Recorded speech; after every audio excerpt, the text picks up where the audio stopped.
Welcome to another edition of the CDG BizCast. I'm your host, Christian Gonzalez, co-owner of Creativity Design Group, a digital marketing firm in Houston, Texas. Today we'll be discussing the importance of keeping personal and business social media profiles separate and how you can stay professional when posting on your company's social media profiles, whether it be Facebook, Instagram, Twitter. Joining me today are two consumers, Justin Rail and Lauren Hicks. Today we're going to be discussing the importance of keeping business and personal social media accounts separate, and as well as how to maintain professionalism while on social media. And this is especially important for small business owners who make the common mistake of using their personal accounts to also handle business matters. You should never commingle personal and business on social media, and we're going to talk about why you should never do this and how damaging it can be to your company and its image. So before I start, Justin, Lauren, I have a question for both of you. First, tell me if you follow any local businesses in your area that you patronize, and what types of content do you notice that they post? The local businesses that I follow tend to all be somewhat larger institutions, but not quite a mom and pop store. But I often notice that the more professional organizations do not post pictures of their private life on their social media because they figure that it's irrelevant to the service they are providing. Right. Yeah, I followed some, some people in the past on my other, because obviously not long ago I had to make a new Instagram. But on there I was following people where they did keep their Instagram pages professional, and it was just about, they would just post their nails, because basically it could be nail businesses, it could be food companies, and there are some really good ones that do keep it professional. For example, a nail salon should not post pictures of what they had for lunch, but posting pictures of fingernail art they've done would be totally appropriate because of the industry they are in. Yeah. And it's like, I follow another one, actually, a company. They do stores. They have a few stores in the UK here. They're called Flying Tiger. And when you go on their page, they on Instagram, they're just posting what they sell, basically. And they do a few pictures with a dog, but with the sunglasses that they're selling in their shops on the dog, so that's cool. But yeah, they keep it professional, which is nice to see, and they make the pictures fun as well and stand out. That's the way to run social media if you have a business. In fact, it's important to note that you are talking to two different audiences when you're dealing with business and your personal social media accounts. You're talking to two completely different audiences. Most of the time, they won't have anything to do with each other. Of course, you might have a few friends who are also your customers, but I'm talking about for the general public. The content that you share with your friends on your personal page is not going to be of any value or even of any interest, for that matter, to people who follow your business page. Think about it. Yeah, because don't get me wrong, animal, pet and child pictures can be cute sometimes, but when you're selling a business, advertising your business, people want to see what you're selling. Mm-hmm. Yeah, they're not going to be interested in what you had for lunch or what's going on with your dog Fido. They want to know what problem your business addresses that will solve a problem they are having. Mm-hmm. And not nearly enough small businesses understand. A lot of small businesses don't understand this because they are just breaking into the game. A lot of them are new business owners, and they may have never really taken the time to learn social media marketing all that well. But you're right about that.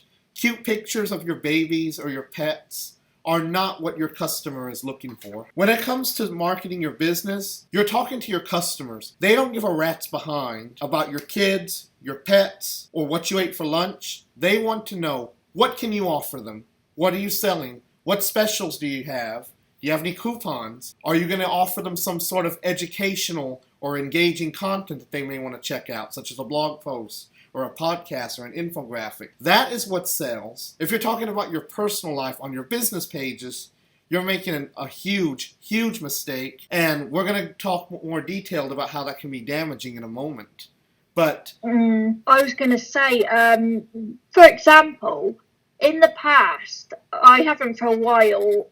When I have, I tend to do it myself. But I used to go to a nail salon to get my nails done. And when you look at the, when you want ideas of what nails you want to see loads and loads of different designs, don't you, on the page? You don't want to see loads and loads of cat pictures, for example. If it's a nail salon, you want to be able to see different designs to give you good ideas. that's right. That's exactly right. You take pictures of your products or your services, what you specialize in, and showcase it on your pages, especially if it's Instagram, where you're sharing visual content. We do that on our Instagram page too. We put pictures of our past work, and we also put out some infographics and educational tidbits that people can take a look at. Of course, in bite-sized chunks. You never want to overwhelm your audience either. Yeah. Yeah, and I would argue that overwhelming your audience can be just as toxic or more toxic to your business than mixing your personal social media with your business social media. That's true. That's true. If you give them too much all at once, they're not going to be able to follow all that all at once, and they may just unfollow you and find a competitor who's doing it better. Because you might find a company as well, which I don't know, some people like to collect plates and stuff. And you might find a company that sells the most amazing plates, and you want to see loads of advertisement of the different styles. So it's always good to keep it personal and business separately. That's right. Because your friends will be interested in what you had for lunch that day. However, your potential customers are going to be more interested in finding out about the plate designs. That's right. Not just that, it's dangerous putting pictures of your children on a business website, business days, because if it's public, unlike your personal one, anyone can see your children's pictures. Paedophiles a lot, and you just don't know who anyone is. So it's so important to your personal account private, limit who follows you, etc. And yeah, basically, and then keep them off your business page, because you don't want weirdos looking over your children. That's true. That's probably even more important than just worrying about what types of content you're serving to your audience, protecting your family. People steal children's photos these days as well, because I've seen it, and then they claim the child to be theirs or whatever. And it's just wrong. But on a much tamer notice, the other reason you wouldn't want to post pictures of your kids on your business page is because your audience does not care about them. They want to see what products you're selling. They don't care if your son made an A on his first test or if your daughter's good at gymnastics. They don't care about that. They want to see what you can offer to them. Say like you're a Dan, for example, say you are a gymnastics company, and you show your child doing gymnastics, that's fine, like, amongst other things. But yeah.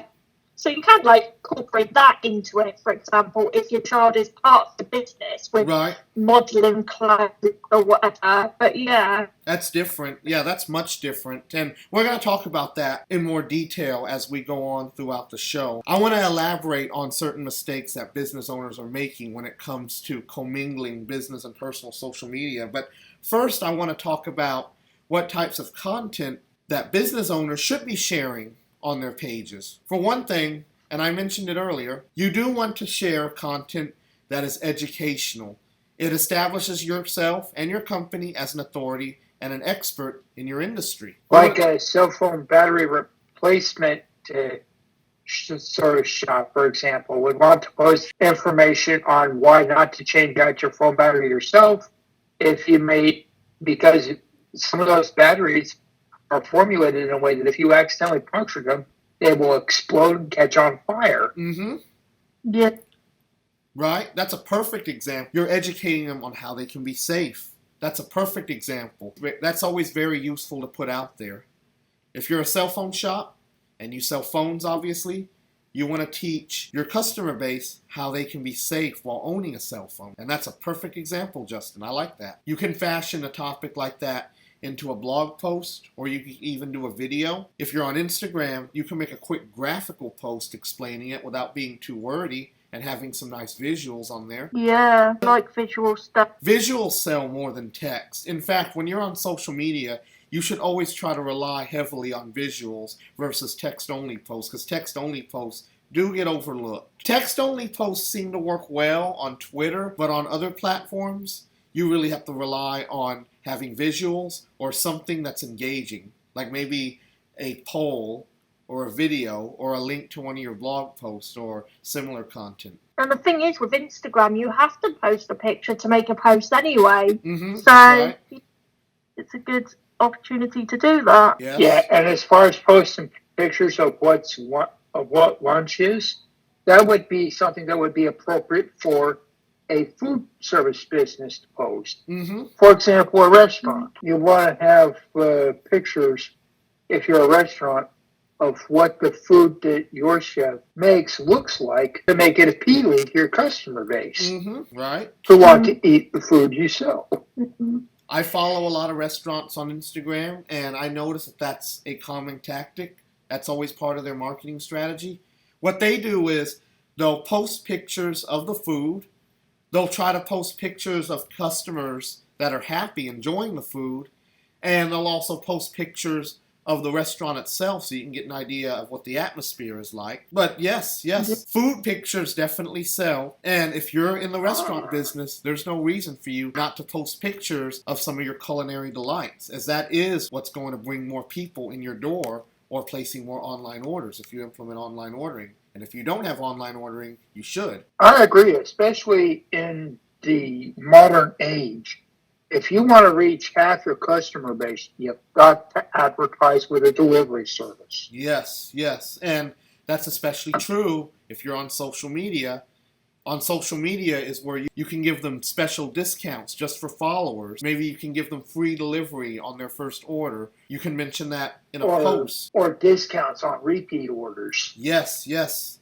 Loyalty programs are a great way to get more repeat business, and we've discussed that a few episodes ago. But yes, your social media pages are where you advertise that type of stuff. If you are offering some sort of deal, or if you have coupons, you're going to want to make sure that you put them on your website, but you also want to make sure they're on your social media pages too. And if you're using paid ads on social media, you'll especially want to advertise them and start touting your deals there, so that way they get in front of more people. Yeah, because it's all about the algorithms, and businesses that are not providing content with high click-through rates are going to be sidelined by the social media companies as unproductive revenue streams. Mm-hmm.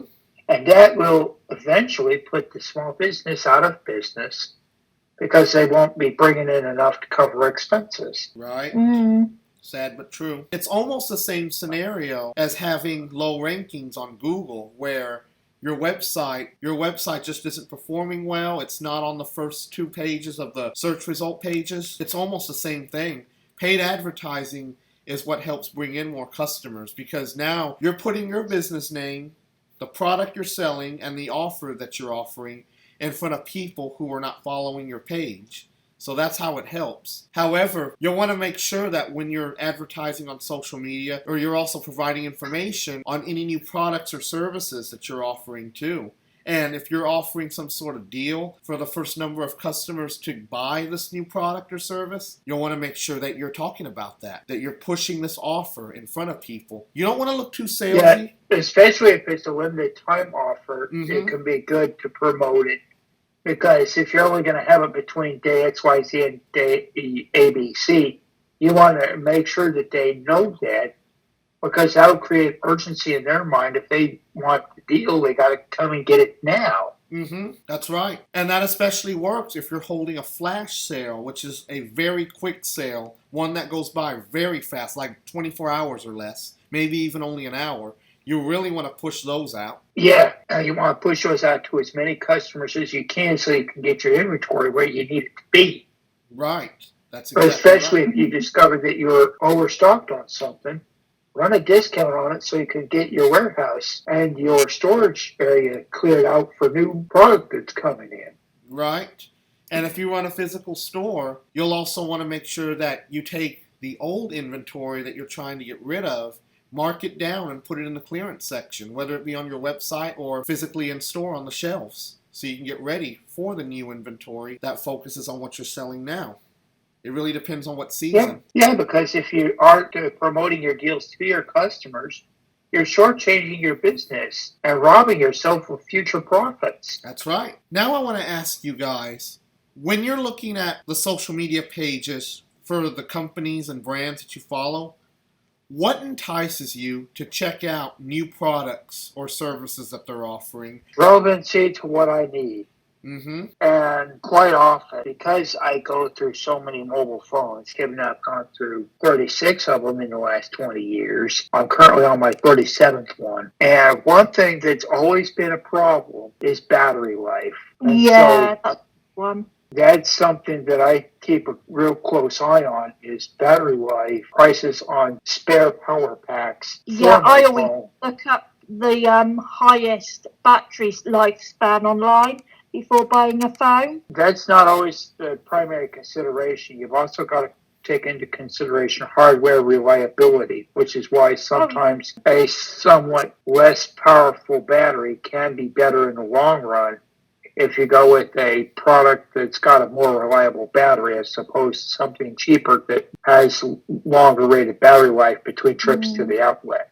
Mm-hmm. You basically like to look for products that have good value and they're reliable? Yeah, the more reliable the product for whatever product I need, that's the one that I'm going to go with, even if it's a little more expensive than its competitor. Right. Yeah, I do. That's why it's important to understand that cheaper is not always better. Sometimes you do have to pay more money to get a good product that you know is going to be sturdy and reliable and will last you a long time. And I take that into consideration myself. Whenever I'm looking at different pages for different brands that I follow, if I see that they have a good deal, that's usually what makes me want to go and buy, especially if it relates to food. Yeah. Think about, for example, what Domino's Pizza has been doing. They have been pushing out an ad campaign encouraging people to order online and pick up in store by giving them a discount on the next time they make an order there. That's how they're trying to encourage repeat business. They're touting this on TV, and more importantly, they're promoting this on social media.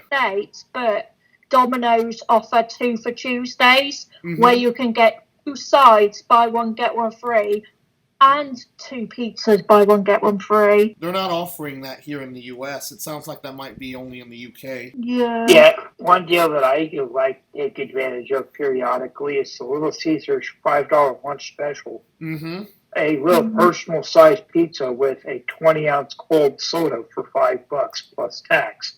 Comes out to about $5.50. Yeah, that's like deal Subway. When you're on the go. Yeah, Subway do good deals as well. Like they'll do meal deals.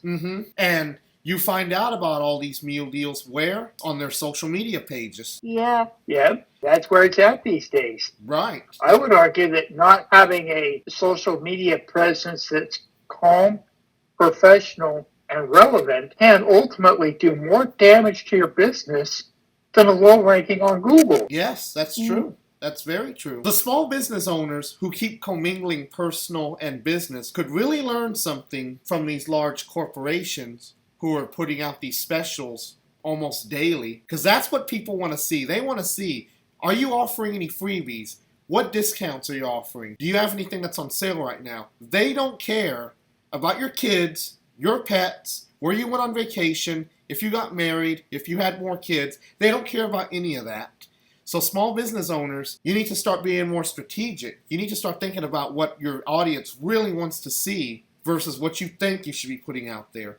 They don't care about what you personally put out there just because you want to show off. They want to see what you can do for them. You got to admit, when you're posting that type of content, you are being rather pompous, but we'll talk about that in just a few more minutes. First, I want to continue talking about other types of content you should be sharing on your social media pages.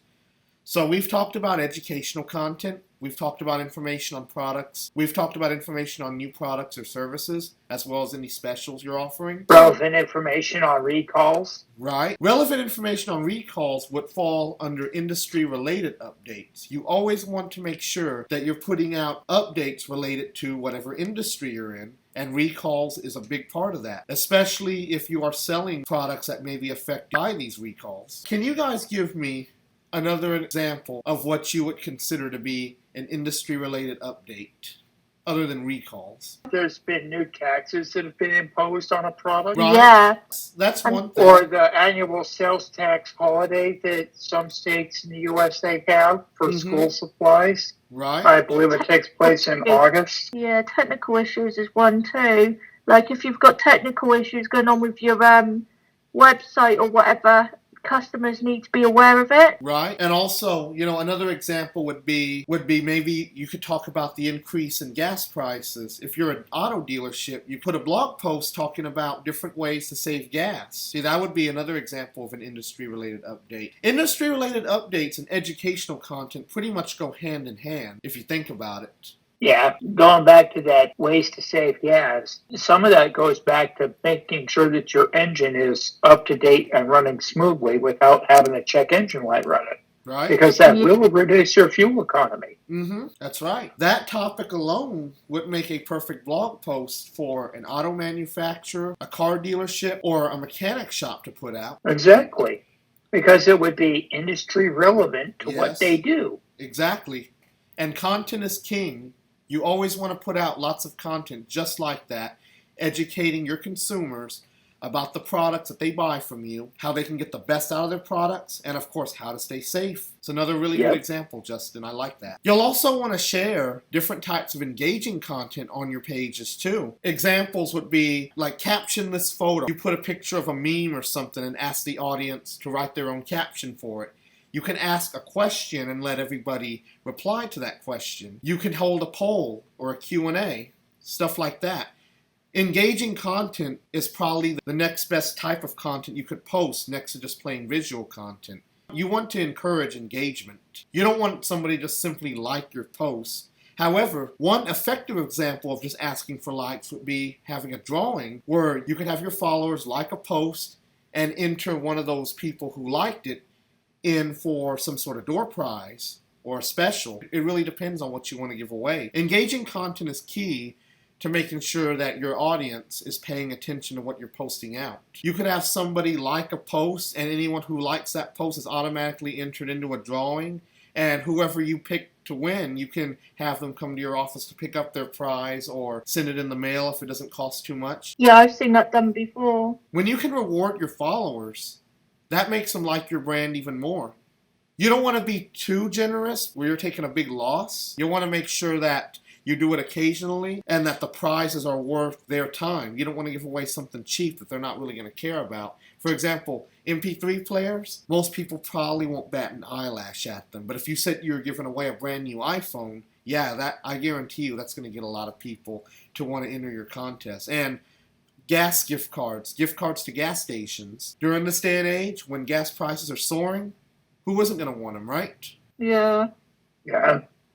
Oh, gas station gift cards are popular. I don't know what's going on. That's true. Because consumers are always looking to cut expenses. That's right. And if you can use a contest to reduce their expenses through the price, they will be loyal to your brand. That's why I can't stop stressing the importance of leveraging social media to talk about any specials or deals that you're offering, as well as any other cost-cutting tips you can give your audience. They'll buy from you if they see that your product is full of value and that they're truly able to stretch their dollar and get the most bang for their buck.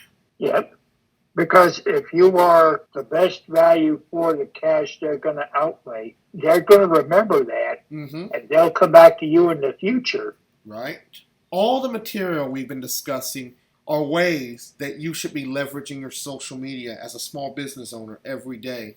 That is how you sell your products and get more customers. Now we're going to talk about what you should never, ever do with social media as a small business owner. You can do these things if you want to destroy your brand and look unprofessional. But if you're serious about getting customers, you never want to commit any of these sins that I'm about to discuss. The first one, and this one is a huge no-no. This one should be off limits no matter what. Political content. You should never, ever use your business social media pages to take a political stance on something. You should never talk about what candidates you're endorsing. You should never bash political candidates, regardless of who they are. That makes your brand look incredibly toxic and unprofessional. And you're also alienating several possible customers by doing this. If you offend someone because of your political views, they are going to unfollow your page, they will never buy your products again, and they're going to tell all their friends who share the same views to never touch your company, to never do business with your company. So you should never, ever talk about politics. I find that the only exception to that would be if you are a political candidate, because it's practically expected that if you are a politician, you will bash your competition. Right, but we're talking about small business owners, not politicians, though. So if you're a small business owner, you are never to discuss politics. That is off limits, unless you want to destroy your customer base and your following. Well, I agree, because you will alienate people who would otherwise use your products, Mm-hmm. and anybody who shares their views who are their friends, they will tell them, don't follow this brand because of who they endorse. Right.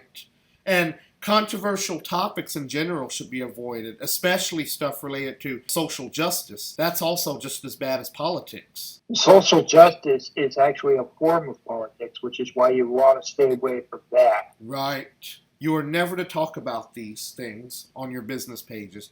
You're free to talk about it all you want on your personal. I mean, it's your page. But in business, in general, politics has no place in the business world, and it never should have.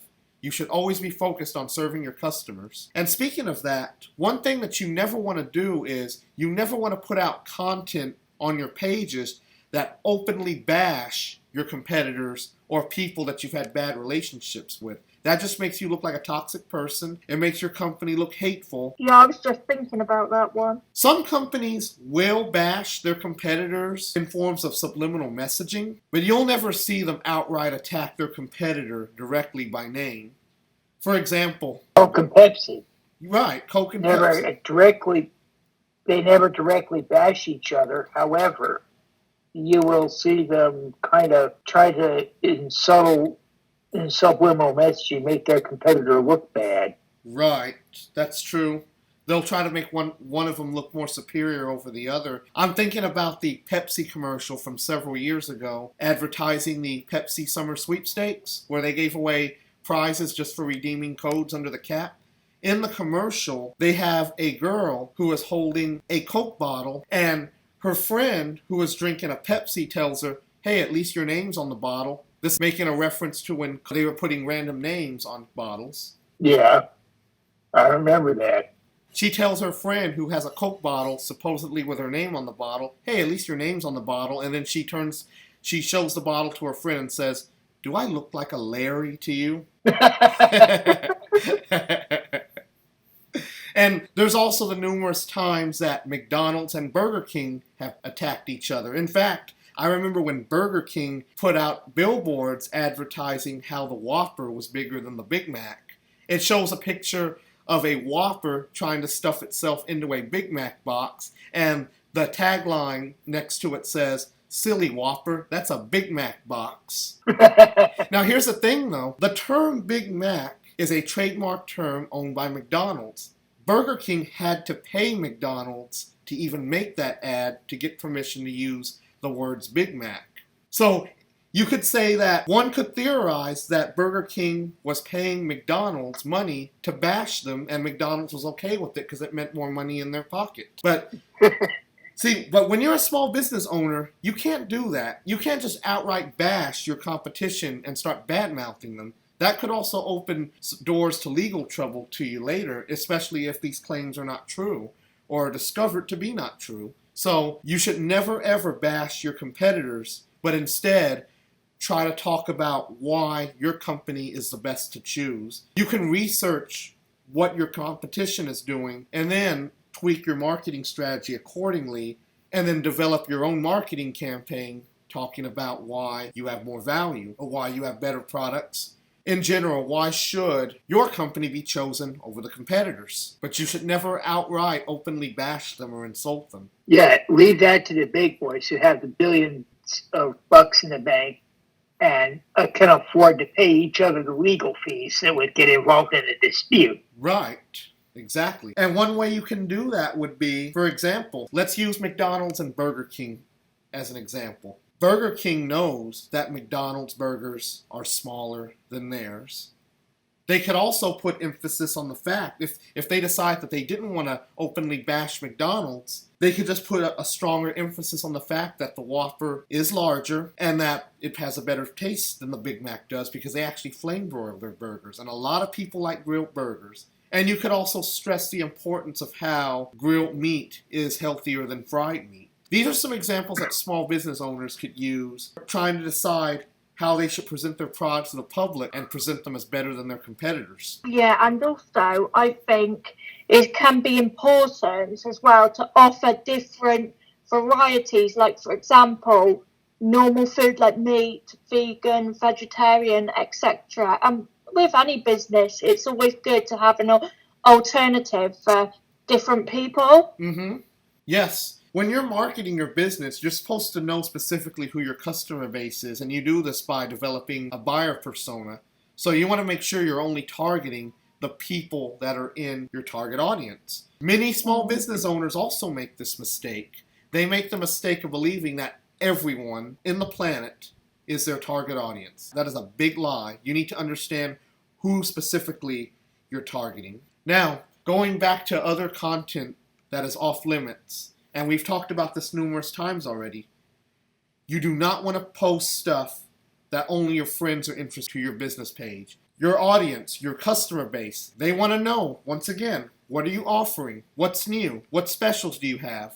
What can you entice them to buy from you, to bring them to your storefront, to bring them in the door? And I guarantee you, baby pictures, cute pictures of your kids doing whatever, pictures of what you had for lunch, pictures of you with your significant other looking happy with each other. That stuff doesn't pay the bills. How many times do I have to stress the importance of posting only content that is relevant to your customer base? That stuff does not pay the bills. I see small business owners post this stuff on their business pages all the time. And if you're truly serious about making more money and seeing sales grow, you've got to focus on making sure you're only putting relevant content that your buyers are interested in seeing. They're not interested in anything that's going on in your personal life. I guarantee you that. Only your friends are. So stop posting stuff that has nothing to do with business. Exactly, because when I am researching which of the local businesses that do this offer the best deal on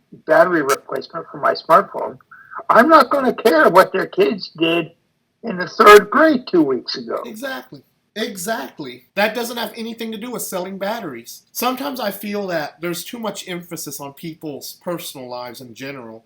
I mean, when you watch game shows, I've noticed that when they're introducing contestants, they take too long to introduce themselves, and it looks rather boastful when you're always talking about how great your kids are, how happy you are married to your significant other. That's boastful. Nobody cares about that. When they tune in, they're there to watch you play the game. They're not there to hear you talk about your personal life. I mean, everybody watching you on TV for the most part's a stranger. They don't care. The same rule applies to social media. Justin, you want to know what types of deals you can get on batteries, if they have one that's good for your phone, that lasts longer. That is what brings you back to this same story. Yeah, because honestly, it's interesting because I actually tend to put my phone through 60 to 90 charge cycles every month. Right. So I know that I'm going to go through them more often. So the price of a phone battery is much more important to me than what their kid or their grandparent is up to at the nursing home or school. Because that I don't care about. No. They're not my family. Exactly. I'm the same when it comes to phones, and it's like, for example, I bought a spare battery pack, so when I'm out, a portable one, and I wanted the best one I could get with the best battery life on it to charge my phone, you know. Mm-hmm. And I do, like you, when I look for phones, I always look for the best battery life. Exactly. Small business owners need to publish content that's related to the best values they can offer to their customers. And I guarantee you, a picture of your 5-year-old playing with your dog is not going to land any sales. So we just need to remember that you need to focus on what your customer wants to see and stay relevant. And lastly, another type of content that you should never ever post on your business pages is anything that's off topic in general and has nothing to do with your company or the industry. If it has nothing to do with educating your audience, new products and services you're offering, specials you're offering, then it shouldn't go on your page. It's got to remain on topic. It's got to be engaging and it's got to be enticing. And of course, it's also got to help your customers relate to your brand. And one good way of doing that, when posting videos, try to see if you can get some video testimonials of your past clients or customers who are more than satisfied at what you've provided to them. Because when they see an actual living, breathing person talking about how your company has helped them, then other possible customers will be able to relate to that too. So you're going to want to put out content that shows that your customer base can relate to your brand and that you're ready to destroy their pain points and make their lives better. Yeah. Now I want to discuss some general reasons why it's important to keep business and personal social media separate. For one thing, it does reduce name confusion. So here's the thing, if you are only using a personal page and you're using your personal page to handle both business and personal matters, then when you share that page with someone, they're going to be confused. They're not going to know if that's really your company or if that's just all about you yourself, because if they see a lot of personal stuff going on, they're going to assume it's not a business page and they're just going to leave. So again, it looks unprofessional when you're posting a lot of personal content to what's supposed to be a business page. But if you separate them both, then it's easier to manage. Exactly, because if you post only business content on the business page, people would look at it with a higher degree of trust because they will believe that the company actually has a clue of what it's actually talking about. Right. But if there's a lot of personal content on there, they're going to assume, one, you're unprofessional, and two, they're going to question whether you're a real company. That's right. They're not going to understand. The audience will struggle with what types of content they expect to see from you if you're commingling business and personal like that. It is going to throw them off. You're right. And I would say the most important thing to remember is that when you have separate accounts for both, you're ensuring that you're marketing to the correct audience. When you're posting content on your business page, you know you're only posting content that they want to see, assuming you're listening to all the advice that I'm giving you in the show. It's important to remember your friends and family and your customer base are two completely different audiences. There may be a little bit of overlap between the two, like I said earlier, because you might have friends and family who buy from you. But in general, the majority of your audience on the business side are your customer base and not people you know personally. So it's important to make sure that you know how to tailor content to what they want to see, what they want to hear. We talked about content marketing in the last episode. I remember that. I remember you suggested that my HVAC company should contact me for a video testimonial. Exactly. Because that video testimonial is going to help future customers relate to the brand. It always helps to see a living, breathing person talking about their experience. It just adds more legitimacy to it. Yeah, you could read text reviews, right? But companies who have bad reputations are notorious for making fake accounts and putting fake 5-star reviews. And this is especially common in the scam world. Yeah, especially with scams. But when they have a living, breathing, actual company customer telling potential customers about the really good experience they've had, that makes them look much more legitimate than even the fake 5-star reviews. Exactly. What scammers use. That's right. And speaking of scammers, I'm going to share with you something that I found out that'll help back up what I'm saying even more. I saw a video from Malcolm Merlin. He is another scam baiter, and he put up a video lately showing how this one scam company who pretended they were in the States had all these wonderful 5-star reviews. They were among several 1-star reviews. It was discovered that all the 5-star reviews were written by scammers who worked at the call center, and all the 1-star reviews were written by real people who were ripped off by this company. So that alone should tell you that while it's great to get 5-star reviews for your company, in fact, it's a ranking factor on Google as well, go the extra mile. Use social media and post video testimonials that people will be able to relate to. You can post them on YouTube, you can share them on Facebook, Instagram, on Twitter, LinkedIn, and you can even embed them in your website. So that way you can make sure all the different audiences you have are covered. One person who is on Facebook may not be on Twitter or the other social media platforms. So by posting on different ones, you're making sure that you have all bases covered. Yeah, I find that is really important. It is. It's very, very important. Now, I'm going to go ahead and close the show since we've covered all the important points. I would like to conclude the show by saying that I hope that all small business owners take this advice to heart.